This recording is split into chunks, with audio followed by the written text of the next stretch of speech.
Hey everyone, welcome back to the channel.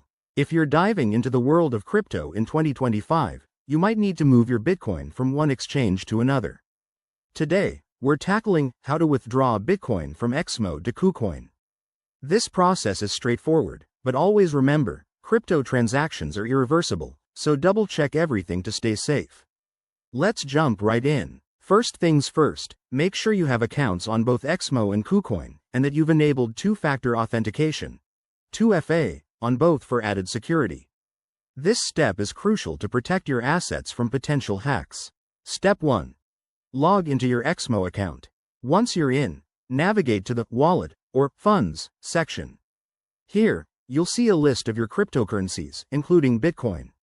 Select Bitcoin and click on the Withdraw button. Next, you'll need to enter the withdrawal details.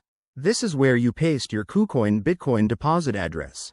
To get that address, quickly log into your Kucoin account, go to the Assets or Deposit section, select Bitcoin, and copy the wallet address provided. Make sure it's the correct network. Typically Bitcoin uses the BTC network, so there's no mix-up. Back on Exmo, paste the Kucoin address into the withdrawal form. Enter the amount of Bitcoin you want to withdraw, and review any fees. Exmo might charge a small withdrawal fee, so check that beforehand to avoid surprises. Once everything looks good, hit Confirm, and complete the 2FA verification if prompted. Now, sit tight. Bitcoin transactions usually take 10 to 30 minutes to confirm on the blockchain, but it can vary based on network congestion in 2025. Head over to Kucoin and refresh your wallet to see when the funds arrive. A quick tip. Always use the exact wallet address and double-check for typos, as that could send your Bitcoin to the wrong place forever.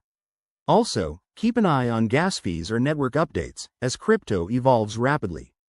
And there you have it. Your Bitcoin is now on its way from Exmo to Kucoin. If you found this guide helpful, give it a thumbs up, subscribe for more crypto tips, and drop a comment if you have questions. Thanks for watching, and stay safe out there in the crypto world.